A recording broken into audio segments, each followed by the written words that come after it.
The IndyCar Series is in the Sonoma wine country, and we're here for the penultimate round of the 2006 championship season.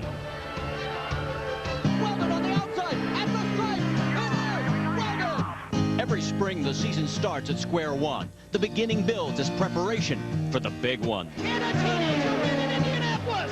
The month of May belonged to Sam Hornish. And Sam Hornish Jr. has beaten Marco Andretti. As we traveled this road, some rose to the occasion. Scott Dixon poised to repeat here at Watkins Glen. Some fell short. She is just furious. Others weathered the storm. Castro Neves is in victory lane here in the IndyCar Series. It's the tightest points race in IndyCar Series history. 4 drivers remain with the best chance to fulfill the dream of a championship. This week, the road twists through wine country. Just 2 races remain on the road to the 2006 IndyCar Series Championship.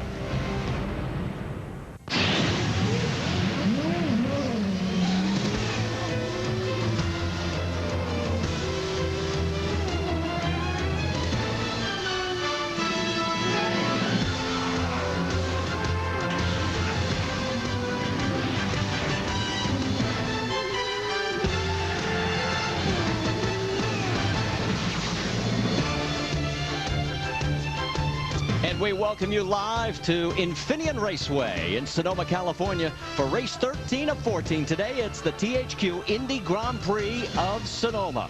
The championship comes to the 2.3-mile layout here at Infineon Raceway as we welcome you to Firestone Race Day, where we'll get you caught up on everything that's been coming and going in the Indy Racing League. How this race would be so pivotal in the championship chase. This is a racetrack where they're all concerned about, Marty. This is a road course, not like an oval track. If these guys get off course, they're going to have a big problem, especially if they kill the engine. If they kill the engine, they're going to have to be towed in, and that's going to cost them valuable points. 3 of the 4, only Scott Dixon last year had a good race here at Infineon. The other 3 were dismal. And Marty, the guy that needs a good race here is Sam Hornish Jr. And you know something, Rusty talks about going off track. Well, Sam was off 3 or 4 times just in practice in the last couple of days. This guy has won 18 races, 2 championships, but never been in the top 5 on a road course race. Matter of fact, his best finish is 7th. I think it's going to be very difficult for him today to get great points to be able to lead this championship leading here. Throughout the last half of the season, we've talked about how mistakes, miscues, and oops could play a role in the championship. Here's what we mean. Dan Weldon spun out on the track. Oh, and we've had another crash. It's Elio Castro Neves, the 2-time winner. Sam has turned it around.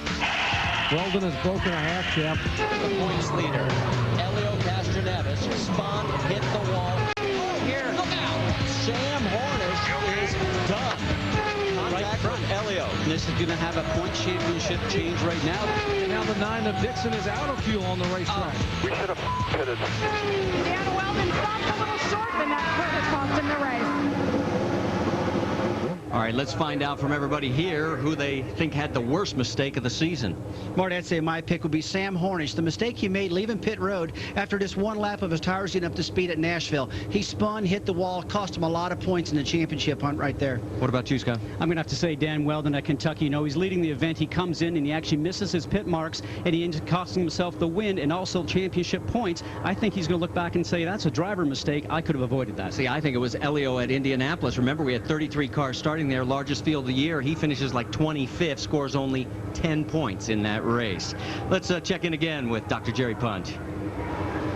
Well, the good news for the Dan Weldon fans, he's still very much a part of this championship hunt, just 24 points back of Sam Hornish. The bad news, however, is his 2 worst finishes of the year have come on road and street courses, 16th at St. Petersburg and 15th at Watkins Glen. And Dan, what do you have to do to get a good finish here today? Well, you know what that means, that the 2 bad ones are gone. This is 3rd time lucky. So I think both Target Chip Ganassi racing cars are strong, Scott in particular. I think my car's, you know, it's been very consistent over a long run, but we just need to grab a little bit more speed out of it, which, you know, all the engineering staff do a fantastic job, and I'm sure I'll be good by the race, but I really shouldn't be doing interviews with you. Jamie and I are the only ones that interview together, so I hate to upset you, but this is a special moment for the 2 of us. So your bad luck on road courses continues. Good luck in the race today. Thank you very much. It'll be a great game here at Infineon Raceway. One guy who knows how to get it done, score a touchdown. He did it twice. Rusty in 90 and 96 took the checkered flag here at Infineon Raceway. And now Scott and Rusty are going to take us around this 2.3-mile layout. Well, from high atop, we go down and look at the state of California and the great racetrack here at Sonoma. Look at all the turns that we have, a lot of elevation changes. And last year's winner, Tony Kanaan, will take us through a lap here as we go across the stripe up to turn 1 at 155 miles an hour, Rusty. A very difficult racetrack. Well, right now we're getting ready to approach turn 3, Scott. One of the toughest corners of all the IndyCar Series. The cars really load up, very hard to steer through here. Now we're coming down through the S's. We're leaving the S's here, coming to the new turn 9. Now the Indy cars run turn 9. The NASCAR cars do not. The reason they do, these cars got to be slowed down because they're so fast. They put that kink in there. Same thing approaching turn 11. We're going into turn 11 right now. The same corner that NASCAR cars don't run. Same reason. We got to slow these cars down. As we exit turn 11, we're coming to the start-finish line, and that's a lap at Infineon Speedway. All right, thanks, guys. As we look down far above, let's get those 4 words that we have been waiting for from Johnny Rutherford. Not only our Grand Marshal today, but he is also the pace car driver. Johnny, it's all yours. Johnny Rutherford. Drivers, start your engines and follow me.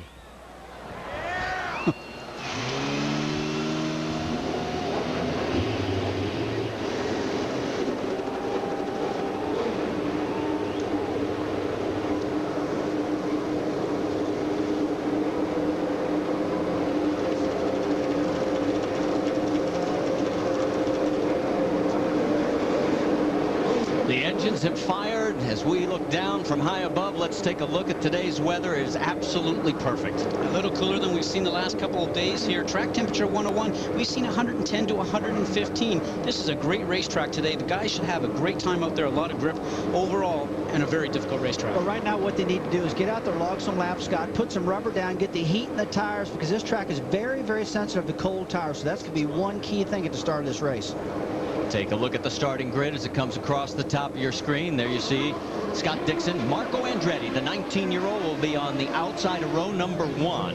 And as they pull out, one thing I want to talk about, guys, as we get into this, Scott Dixon has the choice. Last year, Ryan Briscoe, our first time here, he chose to start on the outside of the row, heading in to turn number 1 on the right side.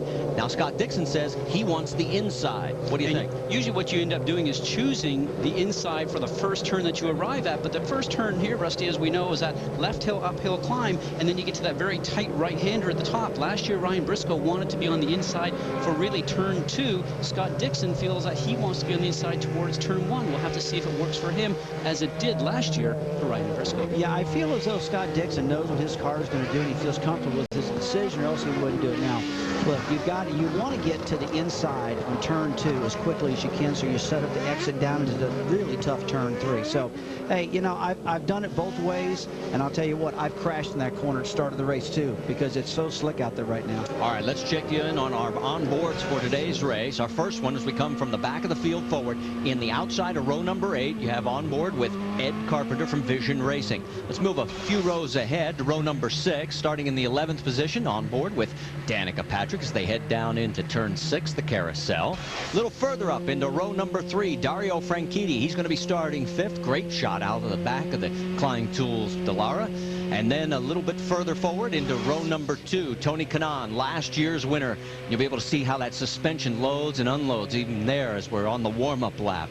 And then onboard cameras in the front row. The nose cam on Marco Andretti as he will start number 2. And the man right in front of him, Scott Dixon, for Target Chip Ganassi Racing. And let's get the final stories, and we'll check in first with Jerry Punch. Thanks, Marty. You know, last year Ryan Briscoe proved he could hustle an IndyCar around Infineon Raceway when he sat on the pole out here. But yesterday he proved that it takes more than just a fast car. You got to have some luck to survive here in a lap, because in the final practice session he broke a push rod in the right rear and the car went sailing up across the racetrack. He dodged oncoming traffic and kept it out of the wall. This was the final practice session yesterday afternoon. As the car went zipping across the wall, he didn't hit anything. That's the good news. And today he starts 7th in the same car he drove to an impressive 3rd place finish early in the year at Watkins Glen. Jack?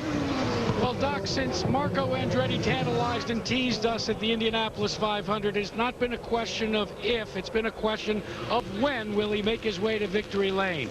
By taking the green flag today, we will lock up the Bombardier Rookie of the Year award, but he wants to go to victory lane. Based on what we saw at Watkins Glen, the fearlessness and the cerebralness necessary to be victorious in a road course may pay him dividends today and take him to that coveted victory lane. Jamie? Well, guys, Thomas Scheckter, the number 2 car, starting dead last today. He's actually nursing a sore and inflamed left shoulder. Now, there was question last night on whether or not he would even get in the car today. He was struggling with even holding on and controlling this car on this grueling road course. Of course, he went and got checked out. He was cleared this morning to drive, even though Townsend Bell actually got in and turned some laps in his car yesterday afternoon. So we know for a fact Thomas Scheckter is starting the race. The question is, Marty, can he finish? And we're going to talk more about this physical fitness throughout the entire course of the race. Right now, let's check in on the keys to today's race. Well, the Panos versus Dallara chassis. There's 6 drivers here today that have gone over to the Panos chassis. A lot of people believe that maybe that chassis might be best suited for a road course like we have here at Sonoma, and including Scott Dixon, the pole sitter, will have to see if that's going to give him the advantage that he's looking for. You mentioned driver fitness, Marty. Certainly that's one of the key things here, because we saw last year's winner get out of the car and actually end up doing 10 push-ups, something that Tony Kanaan has always said, fitness is actually a big thing in my life, and I have to make sure that I'm fit to drive the car. And the last one, pavement versus desert racing. You know something, you go off here, there's no grass to go onto, it actually looks like your car is going through the desert like a desert buggy racer, and it actually ends up putting a lot of dirt throughout the whole car. If you go off and you end up missing a lap and going down a lap, it's very tough to make it up. And above all, they've got to keep the engine running if they do spin. All right, let's take a look at how you score points here in the series. The race winner picks up 50. It drops 10 to second. All the way down to third place, you still score 35. And remember, our top 4 in the championship are only separated by 33 points. And you also get 3 bonus points for leading the most laps. And that is critical for Scott Dixon as he is on the pole. Now, we are on the second of our 2 pace laps as we're coming down through the S's, heading for turn 9. And this will be one of those key passing areas. We've seen a lot of guys going off through this section. We talked about the physical fitness of this thing. We'll talk a little bit probably as we go on about arm pump. These guys get a lot of pump in their arms. It's like having their arms the size of Popeye, but no spinach. They got to be strong. The one key thing to remember, guys, this is not the NASCAR race, the track, the course they normally run. They're going to be running the carousel, the part of the carousel that all the fans always have loved. This is going to be an exciting race. I love this course they're running. 2.3 mile the circuit. Here we go. This is the only time they'll come all the way down to where you normally run, Rusty, in turn 11, because they want everybody to have a straight run. And we are green here at Infineon, and it did pay off for Scott Dixon. He is first into turn 1. Scott, good jump on the restart, got out front. He needed to do that. These guys did not need to get up to turn 2. Right there, side by side. It's really tough to get through there. As you see, Dario Franchitti kicked the left rear tire off in the dirt already. A lot of elevation change. That's a blind corner. Anybody spins there, look out. Well, one thing you guys got to watch, you see Marco Andretti kick it off right there, too. These tires are real cold right now. They don't have near the grip they're going to have. They're going to get in about 2 laps. About 2 or 3 laps, Scott. I say that's when the temperature's going to be up. They're going to get ultimate grip. Most important, because this run coming down here, the car gets so loaded, and the G-forces that are actually on the car going all the way through there, you just see thousands of pounds of downforce on these cars. They're reporting up towards 4,000 to 5,000 pounds of pressure on the car, for instance, going up into turn 1. Now, the S section that we're going through right here, very fast, up to about 160 miles an hour, going through these S's flat out. If the car's working perfectly, all the way to turn 9, which they're going to right now, Marty. This is what we were talking about. This is totally different than what you're familiar with, Rusty, when the NASCAR crew is here. Down into this quick shoot into turn 11, and now you get your first look at how much we shorten this corner compared to what NASCAR does. The course is very short right there because these cars are so incredibly fast. They got to slow them down, or else they just be going too fast. Now remember, this is a course we're running total downforce for aerodynamics. These cars are approaching 5,500 pounds of total downforce. Scott, that's the reason when they get up to the tough turn 3, it's really, really hard to turn these cars because they have so much downforce. And most importantly, there's no power steering in these cars, Rusty. I know you guys have those in the NASCARs to be able to wrestle those cars that are around at 3,500 pounds. Now we take this run down here, going towards that carousel on board Tony Kanaan's car, and look at the suspension move on that right rear. Down a few gears, down to 4th, and you start to get some hard acceleration here, getting onto the drag strip up to 6th gear, and that run down to turn 7, again up to 155 miles an hour. And let's reset it for you, because our top 5 is Scott Dixon, Marco Andretti, Elio Castroneves. Dario Franchitti has gotten ahead of Kanaan into 4th. Tony is 5th. Dan Weldon is 6th. And you're saying, wait a minute, where's Sam Hornish? He's still in 10th where he started. His goal is stay on course. Don't mess up. Don't miss any gears. Don't lock up the rear tires. Look, I'm going for the championship. I know I'm struggling at these road courses, but you know what, guys? I really think halfway through this race, Sam Hornish is going to get some rhythm. He's going to be better than we think he is. Firestone telemetry, you can see how hard they brake all the way down to first gear. Watch how fast he comes up through the gears. Oh, you're talking about gears now. Scott and I talked about this earlier. These guys are going to shift, guys and gal, 38 shifts per lap. Okay, they shift 13 times per lap in a NASCAR race, 13 times. The IndyCars, 38 times. They got to keep the revs up in these engines because the power band is so tight. And it's a, look, there are 3,040 shifts in this race. 3,040 shifts, unreal. As you watch, Dario Franchitti will give you an update. Remember, Thomas Scheckter started dead last in the field, starting 18th. At the end of lap 2, he was all the way up to 13th. So on the move, the number 2 car. You know, right now we've got a pretty clean race. Brian Barnhart, the race director, in the drivers' meeting this morning said, guys, the thing I'm most concerned about is you guys getting off course and not having a clean start. We got a clean start right now. These guys got some rhythm going on. Jerry, you've got more on Thomas Scheckter? Marty, you mentioned how aggressive he was on lap 1, gaining those 5 spots in the very first lap of the race. And as Jamie told you, the big question mark's the left shoulder. They gave him cortisone shots yesterday.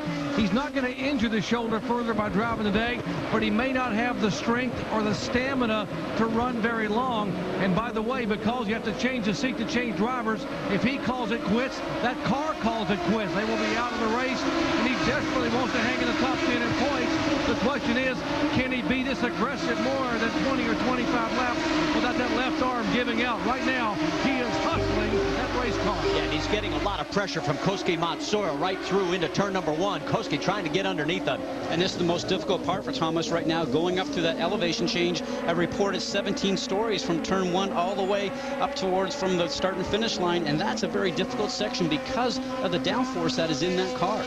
Well, and Rusty, you experienced this way back at the beginning of the season, back in March when we were at Homestead. You got in one of these cars and didn't realize how much the effect of not having power steering was. Marty, I would have never known what these cars drove like unless I went to Homestead, Florida. I actually got right in Sam Hornish's car as he got out and laid down the second fastest lap that day. I got in the car, went down the backstretch over 200 miles an hour, arced off into the infield at Homestead, and thought, oh my gosh, what just happened? I couldn't even turn the wheel, Scott. I just locked up solid. That's when they told me, said, look, these cars are producing 5,500 pounds of downforce. They have no power steering. That's the reason they really load up on this elevation changes, and I found that out the hard way. And Marty, remember we were there when Rusty came in and got out of the car and looked at his eyes once he got out and just went, wow. I did say wow. Yeah, it was. Hey, let's update you. There's Tony Kanaan. He has gotten back around his teammate, Dario Franchitti. So put Kanaan into 4th, Franchitti back to 5th. Now, a little bit here. Let's follow Tony Kanaan around the racetrack right now because I want to bring him into turn 3, the area that's toughest. Now we're coming down into 3 right now. That is the spot of the racetrack, guys, where the cars load up the very most. Very, very tough to get through that corner. Even though it just looks easy, it's not. And then the car unloads when you come over the crest of that hill. This is, without a doubt, the most challenging track these guys have faced all year long. Feel this right here, Scott. Up, down, the car gets real light, comes into the carousel, is making a fast left-hand turn right there.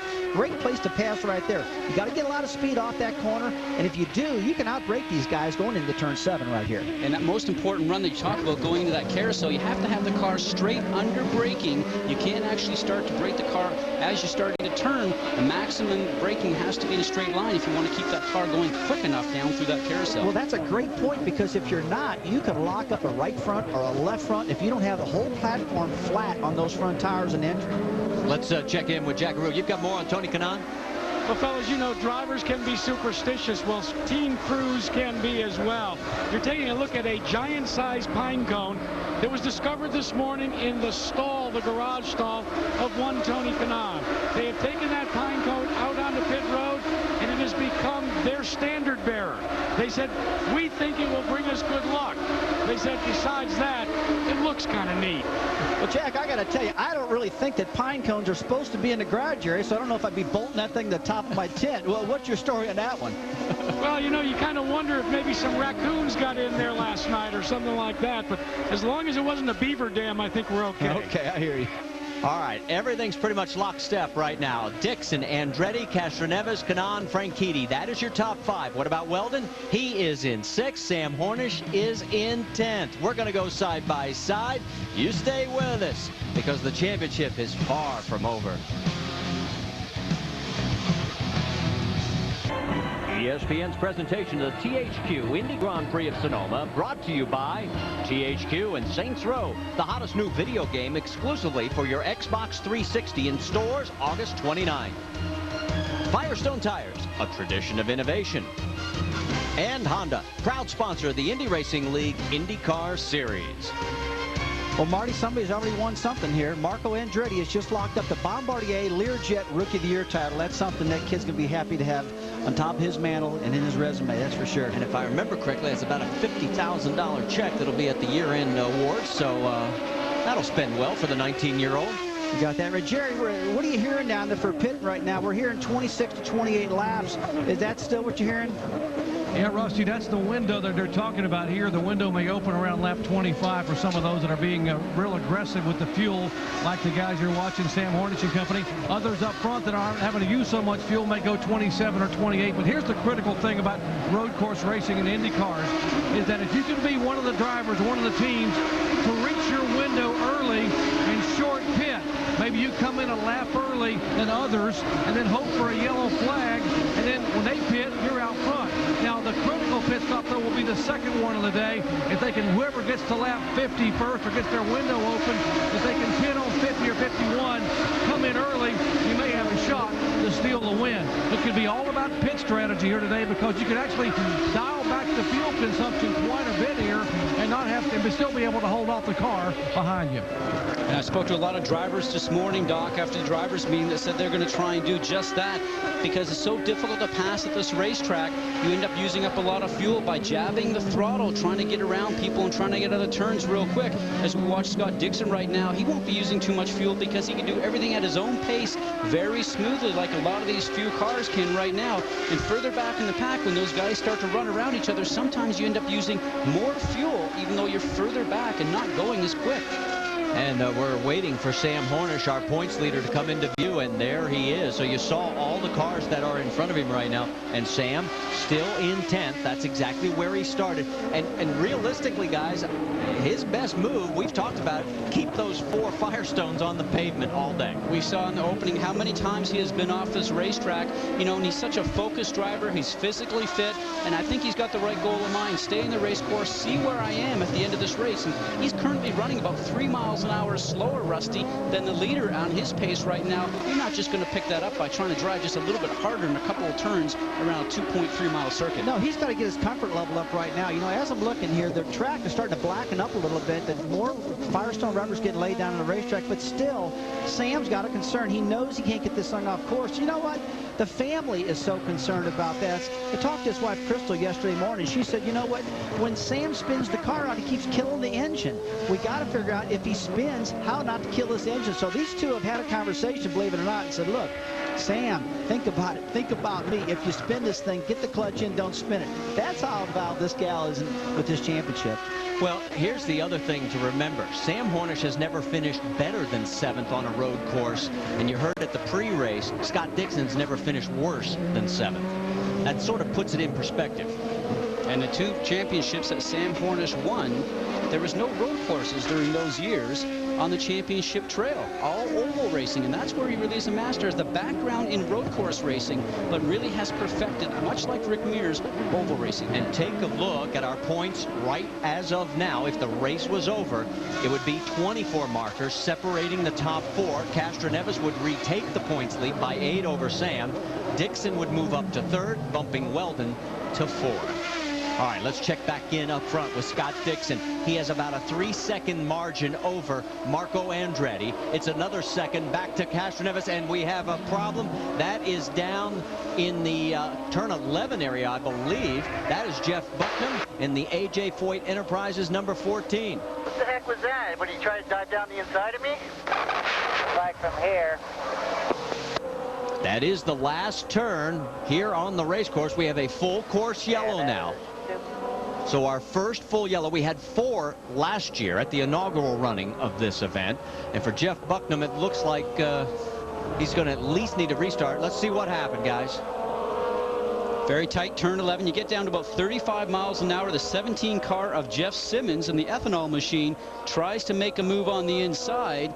Maybe just a little bit difficult to try and get 2 cars there. We'll have to see if there's any damage on the ethanol machine. Scott, right now it looks not too bad. Scott, I didn't see any wrong moves by what Jeff Simmons just did. He was clearly inside of Bucknam right there. Now, I don't know if the spotter could see that area and tell him that he was making that pass right there. But, you know, Simmons looked like he was awful deep. And then again, Bucknam was just making his normal turn in. So, hey, classic case of racing right here. But I think the spotters could have helped out there a little bit better. And the spotters are up in turn 3, a lot of them. So sometimes the building that we're sitting in right now that has a television broadcast booth and also this grandstand section hides that turn 11, so it's very difficult sometimes for the spotter to help out. All right, let's talk a little strategy here, guys. I mean, lap 12, it's too early perhaps for the guys that are running up front, but if you're 10th, 11th, 12th on back, do you think about going off cycle here? Well, they say follow the leader, and if I'm up in the front right now, I think I'm going to take advantage of the slower pace, 60 miles an hour around here, get some service work done with no pressure really on the crew or the driver to get into the pits real quickly and make that change of tire pressures, maybe make the car handle a little bit better. But this is where the gamble pays off. This is where the team managers and the engineers get paid a lot of money to make these decisions. I tell you what, I flunked this part many times, Scott. It's a tough call. One thing I do know, though, if you're in the back right now, there's nothing wrong with keeping that car full of fuel. Keep fresh tires on it. Keep gas in it. You know, do everything that you possibly can because you're not up front. I mean, I'd say the guys, maybe Sam Hornish all the way back, they could afford to pit. Gas these things up, put some good Firestone tires on them, and go again. Well, you drove for Roger Penske. You know he's very famous for splitting the strategies right now. He's got 1 car up running in 3rd with Castroneves and Hornish back here in 10th. Right now, maybe he goes ahead and maybe splits the strategy. We'll have to wait and see. He might do that. Now, I do know that, you know, he feels comfortable with Castroneves because he runs so good at these racetracks. He's probably a little bit concerned about Hornish. His focus is probably right there. Well, guys, the leader is going to set the tone for this. As you can see, Jeff Bucknam's got some damage, and he's going to work it back. Jackaroo, what's Ganassi Racing going to do with Dixon?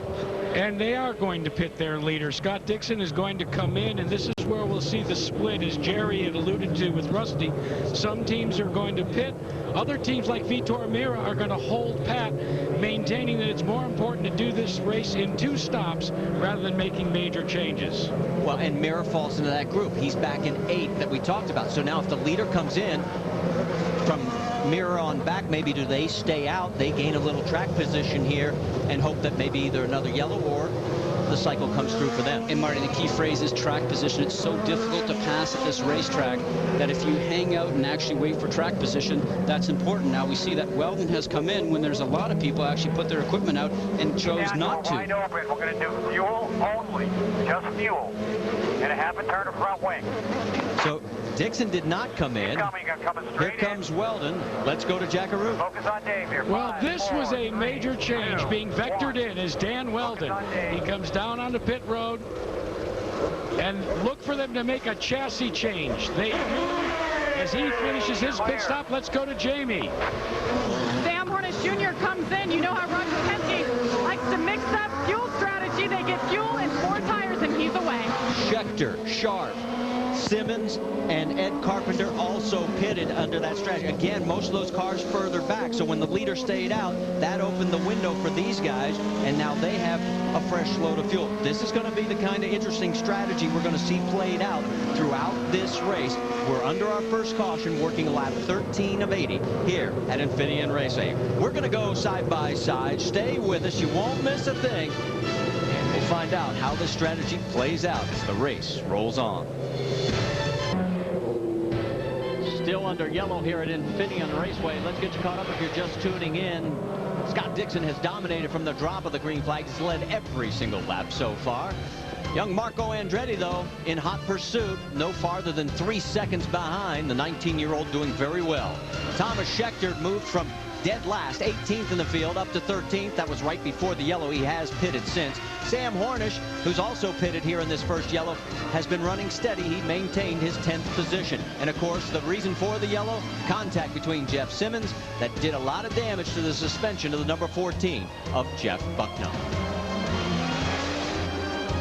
While we're still under yellow, let's remind you that Sunday, September 10th, 1:30 Eastern on ABC, the IndyCar Series wraps up. We crown the 06 champion at the Chicagoland Speedway for the Chicago Indy 300, Sunday, September 10th, 1:30 Eastern on ABC. And we are getting ready to go back to green flag racing this time by. Rusty? You know, going back to the Buckingham incident in turn 11, Scott, I'll tell you, I mean, you undertake a driver going into turn 11, you undertake a driver going into turn 7, and there's a couple other spots. I believe I can put my spotters where they can see a clear view right in those areas. I mean, I don't think I'd stick a guy up top where he can just kind of get an overall view. I'd want to see those spots really, really good. I think if they had a spot of that incident, it wouldn't happen down there. Let's get more from Dr. Jerry Punch. Guys, Jeff Buckham's crew, the ABC Supply Company crew for AJ Fort, working on this car. The damage is they have bent or broken the adjuster on the right rear push rod, and that they are trying to replace it down here. They're working very, very hard. Craig Baranowski and company have it almost repaired. Unfortunately, he's going to lose a handful of laps or so here on pit road as they get set to go back to green. Guys? And it will be as soon as they make this final turn on the throttle. Here we go. Boy, Dixon got a nice jump. He was on the gas right on the apex of 11. Power down. Remember, no traction control on these cars this year, so it's all up to the driver to squeeze the accelerator to get maximum power down to those wheels without spinning them. Dixon did a great job. I love the elevation changes of Infineon Raceway. That's turns 3A down into 4, 5, and then into the carousel. I think we're probably looking around 10 more laps before the leaders come down pit road so they can get in their fuel window and make this thing. That's Tony Kanaan right now in the 4th position. It is Dixon, Andretti, Castroneves in 3rd, Kanaan in 4th, Dario Franchitti in 5th. What about the other championship contenders? Dan Weldon is 10th right now. Sam Hornish is back to 13th. Remember, Weldon and Hornish both pitted. Take a look right now. That's Ryan Briscoe, the 2nd car in that frame, the number 5 machine. Remember, he sat on pole here last year, had that big crash in lap 19, took out Danica and Elio Castroneves. Uh-oh, look out, this could get dicey. Matsura forces the issue.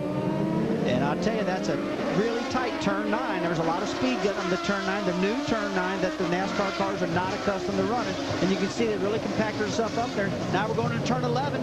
Ooh, Schechter, that's a tough one right there with Buddy Rice. Got to be careful right there, guys. Boy, the big loser in that was Ryan Briscoe. He lost 4 spots. Vitor Meira certainly took advantage of that. Great job, though, by Matsuda, because I'll tell you, Koski's not really one for going in there sometimes on a road course, but he did a wonderful job actually doing the setup and making the move. Next car back is 5 back. Schechter's 5 back. That's Briscoe in front of you. And that's Danica's radio right now. She is running in the 11th spot. But Danica talked earlier about how much she's been working out. You know, she's a small little gal, but I'll tell you what, she has been really pumping some iron. They've told me that she can almost outlift some of these guys. She's so strong right now, Scott. One of the things I want to talk about, a little strategy here, guys. Danica and Buddy Rice both beat Sam Hornish out of the pits. Possible short fill on the fuel? Very possible, because when you actually do that, you have the chance to get the car off the jack stands very quickly. Maybe they didn't even change tires. We didn't get a full recap on that. But interestingly, just to get up yourself in the track position that we talk about, which is so important because it's so difficult to pass at this racetrack. Look at the snaking section through here. A great run all the way from turn 7 through the S's, as we call them, up over the brow, and this run to the turn 9, which is really a right-left chicane switchback. Very slow section here, somewhere around 50 miles an hour, down to 2nd gear. Remember, hard on the gas, no traction control, as I mentioned before. You really have to be ginger on that throttle, not to spin the tires, because you end up taking the tires off the back of the car. Scott, you know, a minute here. Yeah, I tell you what, that was a big impact going into turn 9 with Ryan Briscoe and Koski Matsura. You know, I'm not so sure. They hit pretty doggone hard going in there. Let's take a look at this. Here it is in a 9 right now. Look at Briscoe turn in.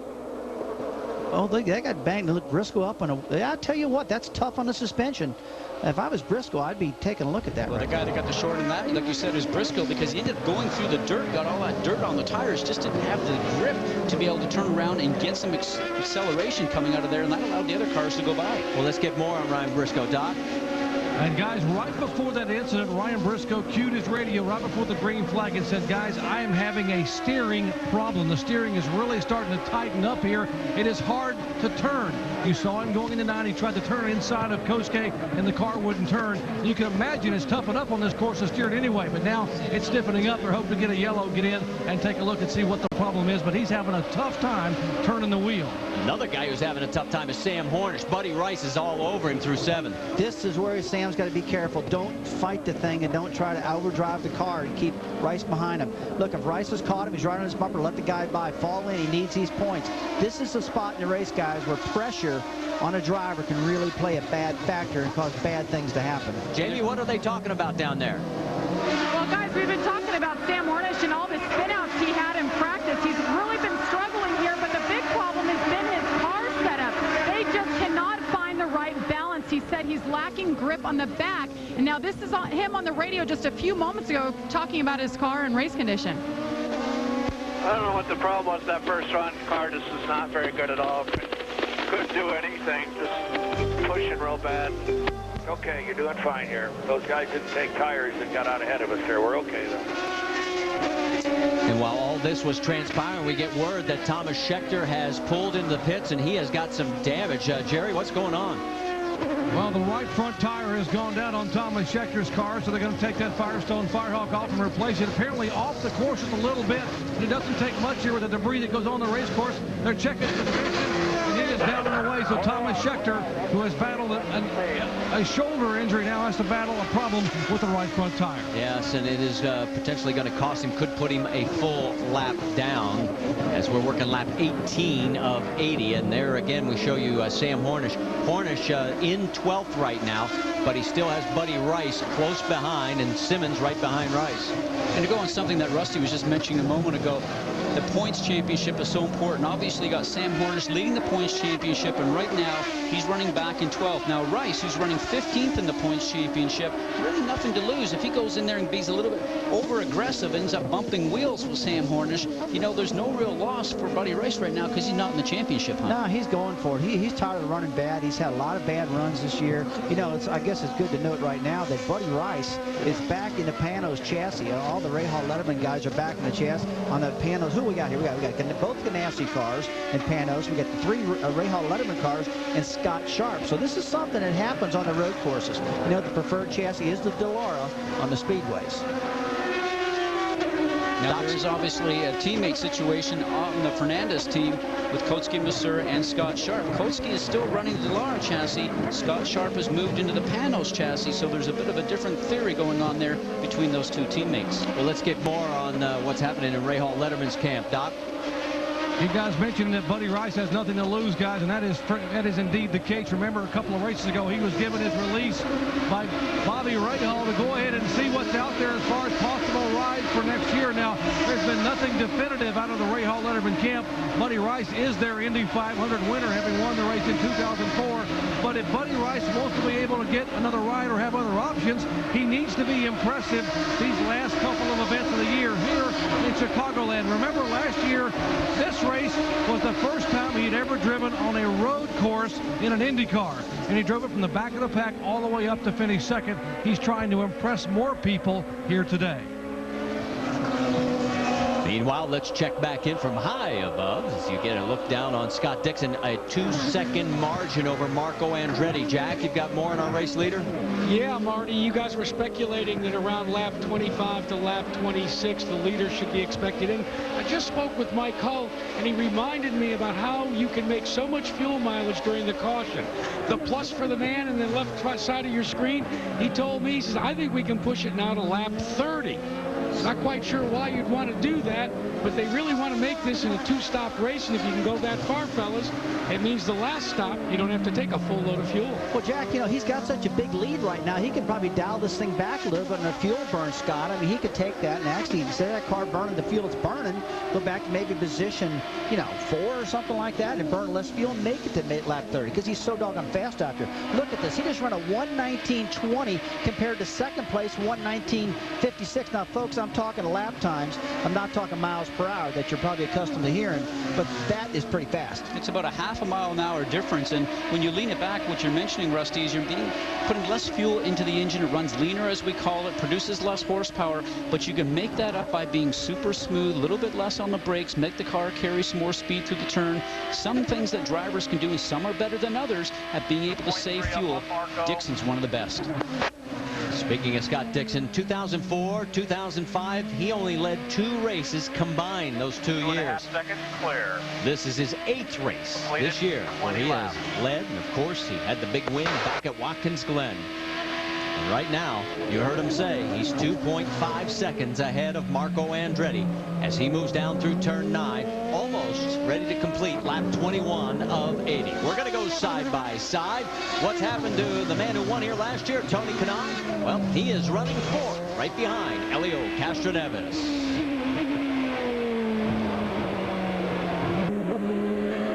Back here at Infineon Raceway, take a look at our TISO lap leaders. It's a short list, fellas. Scott Dixon's just been putting a whooping on him, that's for sure. I mean, this guy's got so much rhythm right now. All his shifts are perfect. His turn-ins on entry are perfect. His braking's been good. Look at this guy. He's a professional road race, doing a heck of a job out there, guys. Well, let's talk a little bit about strategy with Scott Dixon and Team Target Ganassi. For us, we have to go all out. You know, both cars, the 9 and the 10 of the Target cars, have to push. You know, that's the only way we're going to make gains. And you know, I think we have a little less pressure. We can just go for it and push as hard as we can. If we mess up, at least we tried. You know, with the Penske's, they got to look behind themselves a little bit, and you know, hopefully they keep looking in the mirrors and maybe drive straight ahead of someone.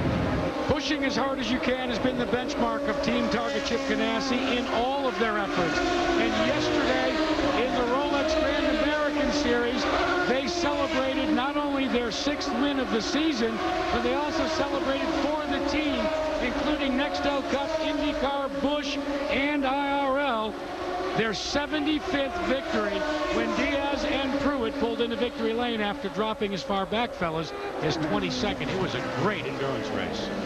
It really was. We were here and were able to watch it, and you see Chip Ganassi right there as he's looking to potentially double up. You know, another guy that was actually in that race yesterday, Scott Sharp, driving with his father-in-law, Greg Pickett. And it makes me wonder with Sharp right now, because he's so far back in the field, having difficulty with his car all weekend.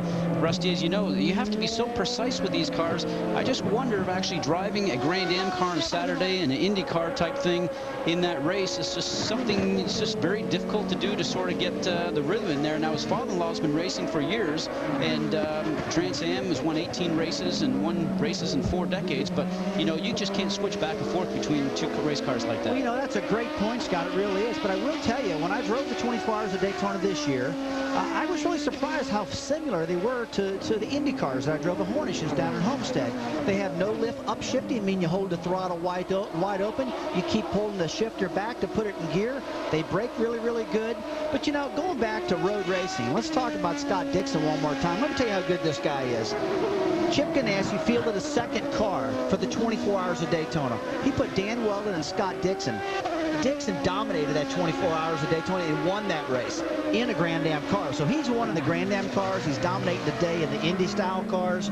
You know, you just got to say this guy is a natural-born road racer. And I love what you said, because you ran the 24 Hours this year, and you said to me, I can't imagine, and I never have thought of how many good road racers there is out there when you got into those cars. And they said they're from all over the country. They're just everywhere. These guys are so fast.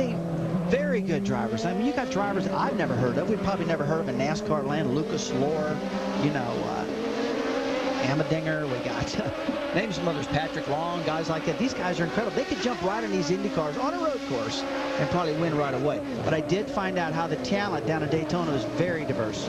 And there's his teammate Dan Weldon. We should update you there because Dan is now in the 8th position.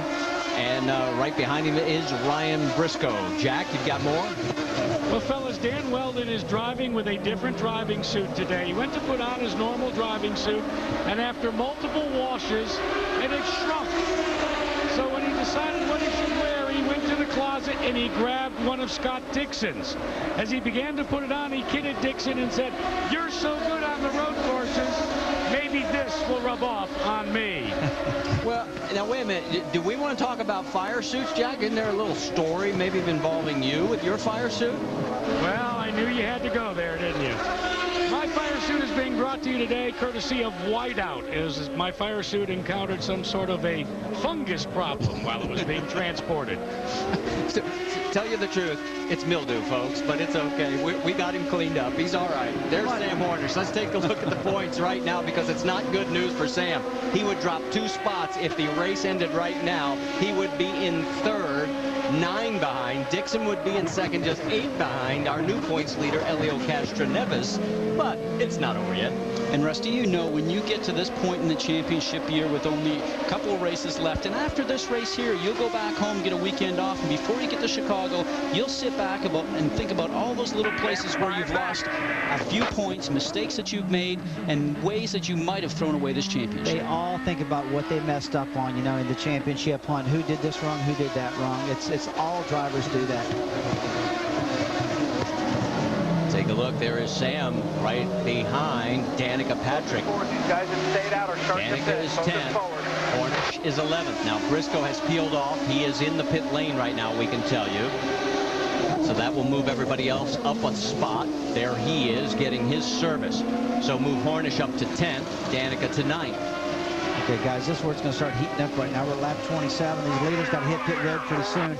I believe Jack, Jamie, and Jerry are going to get pretty busy here in a minute. Briscoe down, back out on course.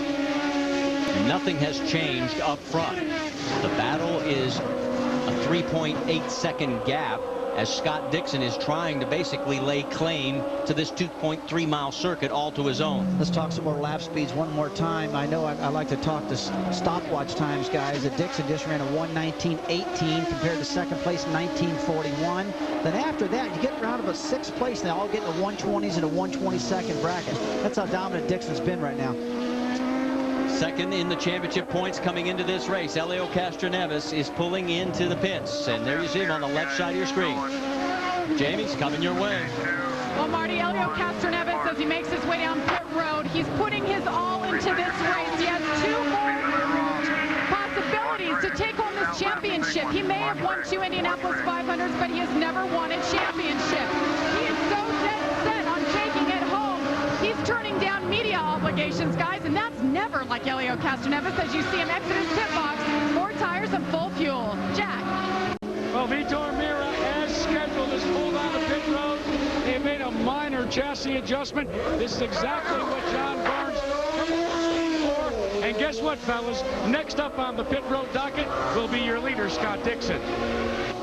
So things starting to get a little interesting in pit lane. As Dixon continues to roll here, we're working lap 28 of 80. And here comes your leader. Dixon peels off. Stop right on the mark, right on the board. We're going to stop with Rick today.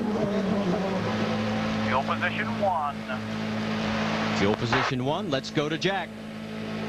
Sometimes this can be the scariest moment for ESPN's presentation of the THQ Indy Grand Prix of Sonoma, brought to you by THQ and Saints Row, the hottest new video game exclusively for your Xbox 360 in stores August 29th.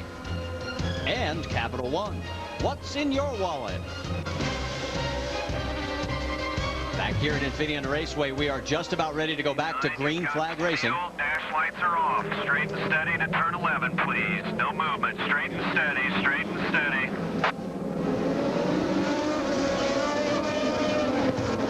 Pace set by our leader, Scott Dixon. Second place is Castroneves. There is lap traffic between them. That is Ed Carpenter. Green flag, starter, green flag. You heard the call. And we're back to green at Infineon.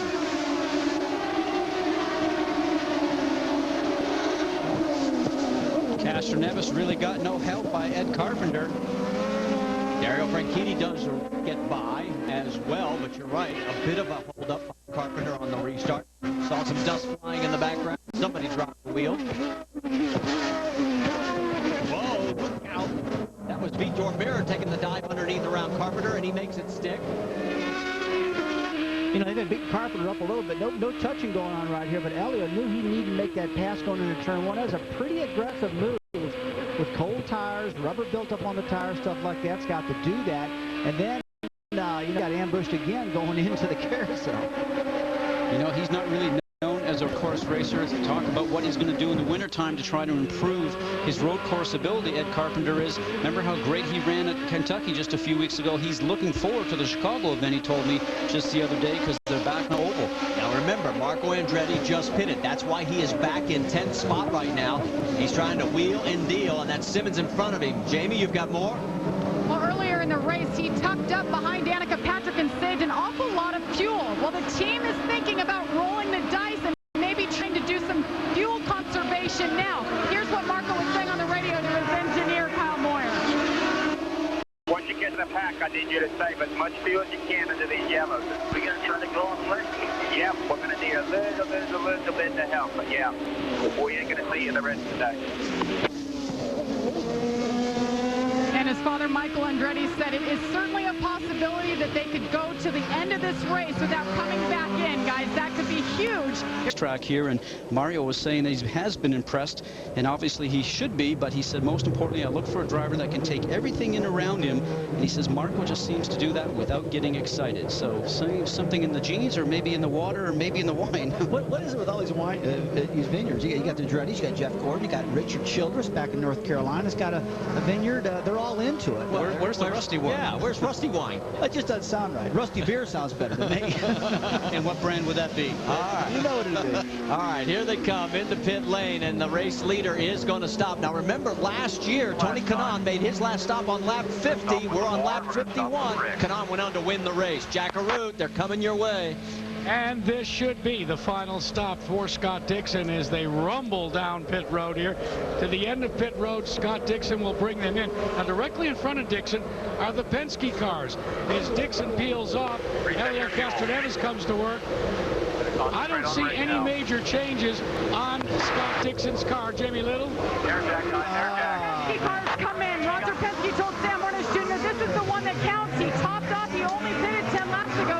Helio Castroneves had a solid pit stop, guys, but Tim Cindric said they are worried about Dan Weldon and the guys. Jamie, let me interrupt you. Jamie, let me interrupt you. Major problems with Scott Dixon.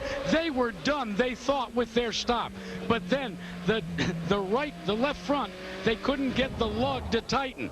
It took them almost 12 additional seconds. This is costly. As he pulls into pit road, it looks to be a normal stop.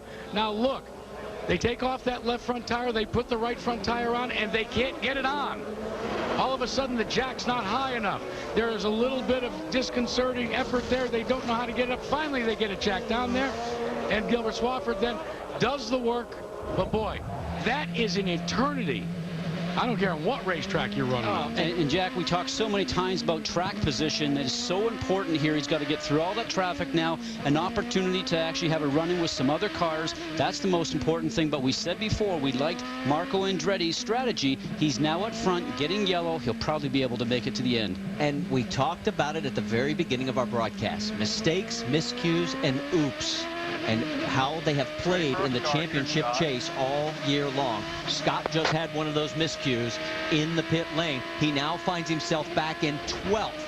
That's the farthest back he's been all day. And maybe the play of the day, that earlier pit stop, as we get ready to go back to green flag racing.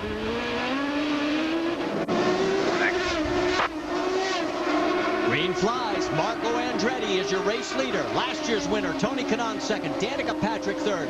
Rice is in fourth. Dario Franchitti gets around Castroneves to take fifth.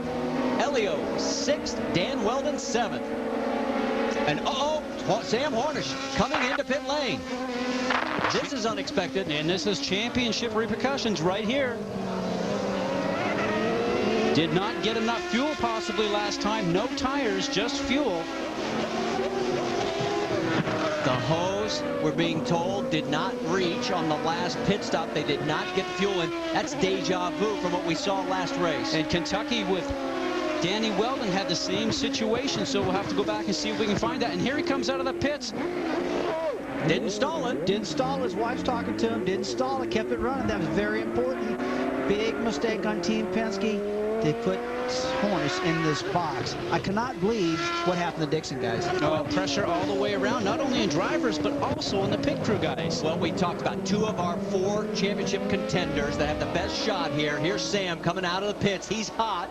in more ways than one. Yep, just the balance of the car is so important. We talked about the rise in the racetrack, the hills and what have you. He ends up getting the car up on the hill. Watch him go into the turn right now. Remember, the back end just starts to slide around a little bit. Remember, probably even flat spotting those tires just a little bit. That is going to be a little bit of a rough ride for the remainder of the race. That could be, but you know. I got a report that Scott Dixon may have had some contact a little bit earlier. Here we come to turn 7 situation right there. There's Dixon just getting away with actually not being collected in that when that all happens in front of you. Very fortunate. This is the same turn that last year where Ryan Briscoe came down and ended up taking out Elio Castroneves and also Danica. And you know something, I guess paybacks happen. Yeah, Vitor Mira took out the 5 car of Ryan Briscoe. Here comes Danica. She has got to pit. Doc, it's all yours. Final pit stop. This will be a time stop. 3 seconds of fuel. Mike Franz in the fueler. 1001, 1002, 1003. They're going to hold her now. 4, 5. And she is down and away. She nearly ran the field coming down pit road. All right, you heard the call on the radio. Meanwhile, Marco Andretti's lead is 4.9 seconds. It has been 24 laps since his last pit stop, and we still have 11 to go. And so far, guys, I don't remember anybody going longer than 30 laps. So this could get interesting. We're going to go side by side. You will not miss a thing. How is it going to unfold? Will Marco get the win, or will the fuel issue become major? All right, you saw in side by side what was going on as things have changed again. One of the beneficiaries was Dario Franchitti. Another was Scott Dixon. As we have 9 laps to go here at Infineon Raceway. That's Dario Franchitti. Once he got around Tony Kanaan and moved into second place, I mean, he is checked out. Here's the pass. A nice run right in the turn 7, gets past Kanaan, and then he puts the power down and checks out, and currently running about 1 second a lap quicker than the leader right now of Andretti. Now watch this situation here. Vitor Mira in the 4-car Lincoln Tech car comes in there, tries to get a few guys, and just bobbles everything up. And the guy that gets the victory on that one is the number 9 of Scott Dixon. He actually starts to move himself up to 5th spot. Well, Dixon got around both Weldon and Mira because Weldon got hung out on the outside of Mira on that deal. So right now, Weldon has moved back to 8th. Dixon has moved up to 5th. What's going on up front? Marco Andretti leads by 3.4 seconds over Dario Franchitti. There's Tony Kanaan in 3rd. He's 6.5 seconds back. So AGR running 1, 2, 3. And if you go back to 7th place, you'll find Brian Herta. Well, Dario Franchitti's just run one of the fastest laps of the day. He's at 119.60, almost 104 miles per hour average speed around this place. He's about 2 miles an hour faster than anybody out there right now. Jack, you've got more on Dario? Well, yeah, Marty. John Anderson has been like a... there's a crash. It looks as if, is it Brian Herta, teammate? Yeah, if this goes full course yellow, this is going to, and it has. This helps Marco Andretti make the fuel mileage. Tony Kanaan make the fuel mileage. These guys probably will not have to pit now. This is going to become a race, guys. 8 laps to go, and Brian Herta brings out our 4th full course caution of the day. So Marco may get the extra fuel mileage that he needs. Remember, you get twice as much fuel economy under yellow as you do under full green. Oh, he's got to be loving it right now. I mean, this fell right in his lap. Although Dario Franchitti is flying, and he is an unbelievable good road racer. So, I mean, this could be get right down to it here between these two. One of the things I wanted to ask you guys was Dario Franchitti's contract is up. You got the owner's son going for his first win. Does he dare go around him if he can? Now, boy, if you're a race driver, you want to win the race that day. You don't maybe think a bit further down the road, but a little bit of teamwork here, maybe not intentional, but with Herta doing the spin and bringing out the yellow, maybe this is enough to actually help Marco. Jamie, Andretti Green's running 1, 2, 3. What's going on? Well, as soon as that yellow came out, a lot of Marco Andretti's teammates all applauded. Michael Andretti had a smile on his face just moments ago when Kyle Moyer, the engineer, said, Marco, get up behind that pace car and give me all you've got. Basically, conserve everything you have because we can make it happen. Jack. Jamie, it's one thing when you're chasing your teammate. It's another thing when you're chasing the boss's son. That's what Dario Franchitti finds as a conundrum right now. But according to John Anderson and the team, they have told their driver that he is faster than the boss's son. The other thing to consider, fellas upstairs, is would you rather answer to Michael Andretti or to your wife, Ashley Judd, if you don't drop the hammer? Well, it depends whether Franchitti's got a job with Andretti next year. If he doesn't, I'd be standing on it and going for it. Yeah, that may be the biggest sign we get if he goes around him and takes the win. Yeah. Maybe we know where he's headed in the future. All right, let's also update you on the championship. There is Ashley Judd. You heard the reference to Dario's wife. She is in the pit area, and deep sigh there. She'd love to see Dario pick up his first win of the year. Behind the 3 Andretti green cars, it is Elio Castroneves. Behind Castroneves, it is Scott Dixon, another of our championship contenders. Drop back to 7th, you pick up Dan Weldon. Sam Hornish has clawed his way back to 10th. Now this restart is going to be so important, not only for Marco Andretti and Franchitti, but also Dixon, because he knows that he is quicker. He has to get a good jump coming out of 11 to be able to make up a couple more positions. Take a look at the green flag, green flag. Great restart by Marco. Single file up the hill. Nobody's having a problem right now. Nobody tried to make any passes there. It's a smooth thing. Great for Marco. He didn't need any of that action going on. All right, now it comes down to fuel mileage. Who's going to make it, who's not? Did Marco make enough, or did he not make enough? I think he's made enough. I don't think it's an issue, Rusty, right now. I think the issue for Marco in front is his tires good enough? Is he actually taking the shine off the tires to a point where he is not going to have enough grip? Where is his car going to work best? And is the 27 of Dario Franchitti really that much quicker as we saw before the yellow, which is when Marco had to save fuel? We got a race up front for the win with Marco. We got 2 points guys, Dixon and Castroneves, dropping their brains out, trying to keep each other behind or trying to pass them, because Dixon needs to get around Castroneves to gain those precious points if he's got a chance at Chicago to pull this thing off.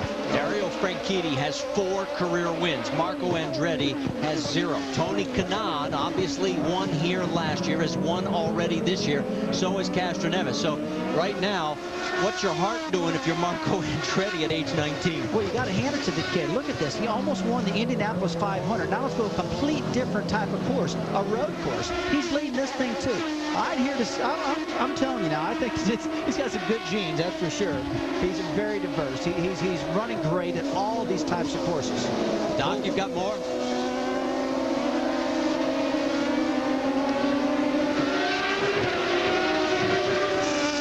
And guys, as you watch Marco Andretti on the right side of your screen and Michael on the left side, they did telemetry studies a couple of years ago with the Indy Racing League medical teams, and what they determined was that at a place like this, a driver's core temperature can go over 103 degrees in the car. The heart rate can go over 170 and stay there.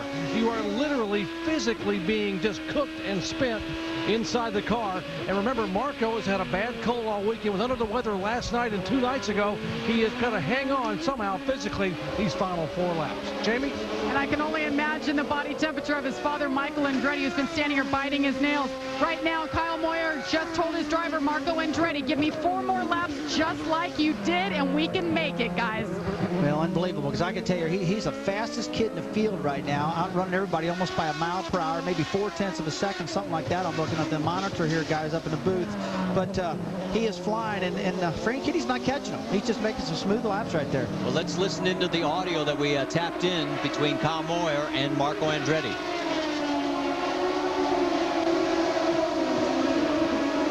Okay, I need nice smooth laps, okay? I still need some help on fuel here. That was a perfect lap. Give me 5 more of those. So he says he needs a little help. He got the lap he wanted. He wants 5 more like that, but he only needs 3 to go now. Obviously, we had recorded that just a few laps ago. And Marco still, but he's running even quicker, guys. Instead of a 120, he's now down to a 119.8. But Dario Franchitti's also picked up his game, because the difference was just about 9/10 of a second. The first lap, it stayed the same for the second. So both of them are going just a little bit quicker. How much pressure is on a 19-year-old kid when you got to set the pace, you have to save fuel, you cannot make any mistakes as he starts to wind himself through the S's all the way through turn 8 up towards turn 9, up to 155 miles an hour. That is Mom Sandy right there, and she is getting ready to bite the nails also. Michael's already chewing on his. Hers look a little nicer, though. They've got the paint. Ashley Judd, she just keeps watching the monitor. Franchitti, Kanaan, Andretti all running almost identical speeds right now. They're all almost 2 miles per hour, sometimes 1 mile per hour than the rest of the field. If I was Marco, I'd be going, come on, Dario, get off my bumper here. Dario's pushing a little bit, and Marco's pushing a little bit, and they can't save the fuel they want. It's really going to get close on fuel. And Marco's opened the gap to 1.1 seconds over Dario Franchitti, and we have less than 2 laps to go. Is there enough fuel in the 26 NYSE Dallara? Man, I wouldn't be counting on those gauges right now. I'd be backing off the throttle a little bit anyway, wouldn't you, Scott? And you know what happens? You get through a turn, Rusty, and all of a sudden the motor just coughs a little bit because the fuel pickup hasn't got all the fuel it needed, and that just makes your heart sink because you go, man, am I going to make it all the way to the end? Ashley's come out from underneath the canopy. There's Grandpa. He's wringing his hands. And Grandpa's going, doggone, the only bad thing about this is Marco wins. He can't drink any of my wine. That's true. He's too young. Not old enough. All right, coming down into the final corner. This time by, it'll be the white flag. And the only question will be, does he have enough fuel? Marco Andretti at age 19, 2.3 miles away from his first career win in the IndyCar Series. He needs about 9/10 of a gallon to make it. These cars are running about 1 gallon per lap. He's awful close to making it. It's going to come right down to the fuel. He's got a big lead here. He's just got to drive smooth. Guys, while this has been going on, Scott Dixon, Vitor Mira got around Castroneves. Mira's up to 3rd. Dixon's up to 4th. Castroneves has been moved back to 5th. Weldon is 6th. The championship chase is getting tighter. And Tony Kanaan peels off and is in pit lane. So Kanaan needed the fuel. He did not have enough. Does Marco? He's at the farthest end of the racetrack. It's downhill from here. He's running down the hill. It's going to help him a little bit. Okay, you got plenty of fuel to make it. You got plenty of fuel. You're good. You heard Kyle Moyer. He says you've got it. I still say I don't believe you. I don't believe you. He's not put a wheel wrong all day. I'm sure he won't for the next few turns, but can you imagine the emotions that's going on inside his helmet right now? Remember at Indianapolis, it was a last lap pass on the front straightaway where Sam Hornish snatched victory from Marco Andretti. It won't happen this time. The 19-year-old is going to win at Infineon. Okay, great job, Shin. Great job. That was big. That was a big win. You can do some donuts if you want somewhere, but you don't have to. Kyle's done. Do some donuts somewhere. It's okay. Just don't burn up the motor. He's the youngest winner in Indy Racing League history. 19 years, 5 months, and 14 days old. Let's go down to Jamie. Well, guys, we saw it happen at Indianapolis, but he wasn't able to pull off the win, and he does today. Michael, how does this feeling right now watching your son win his first race compare to anything you've experienced? I'll tell you, I think it's better than me winning mine. I tell you, I feel so good for him. He drove beautiful. It was a tough race tactically, and he just drove to the numbers and perfect. The kid's good. How did he do it? He just is good. He's really smooth. He saved a lot of fuel, and he drove the way he was supposed to drive when he was told. So he's good. Marty, we got another Andretti headed to victory lane. And we'll get a chance to talk to him when we come back. This will be our last break. It's Andretti, Franchitti, Vitor Mira 3rd, Scott Dixon 4th, Elio Castroneves 5th. We'll also update the championship points. Stay with us. Well, Dario Franchitti put in a hard-fought race right there at the end. You were turning some of the fastest laps of any of the front runners. Dario, when you looked up ahead and saw it was Marco Andretti ahead of you, what was going through your mind? Let's take a look at the championship chase because it's now down to 4. Vitor Mira and Tony Kanaan have been mathematically eliminated. Elio takes the lead by 1 over Sam, 19 over Dan Weldon. Scott Dixon only 21 behind. So the championship will go right to the wire, guys. Just what we were hoping for. It's not over. One of the most exciting championships in the history of the Indy Racing League between these top 4 guys. Just amazing race today. We're going to see you Sunday, September 10th. The Indy Racing League Series heads to the Peak Antifreeze Indy 300, presented by Mr. Clean at Chicagoland Speedway, and will crown the IndyCar Series champion on ABC. This has been a presentation of ESPN, the worldwide leader in sports. Coming up next, it's Sports Center. Congratulations to Marco Andretti, the 36th different driver to win in the IRL and the first new winner since Adrian Fernandez back in Kentucky in August. 45 laps to go. Here's how the Coca-Cola Racing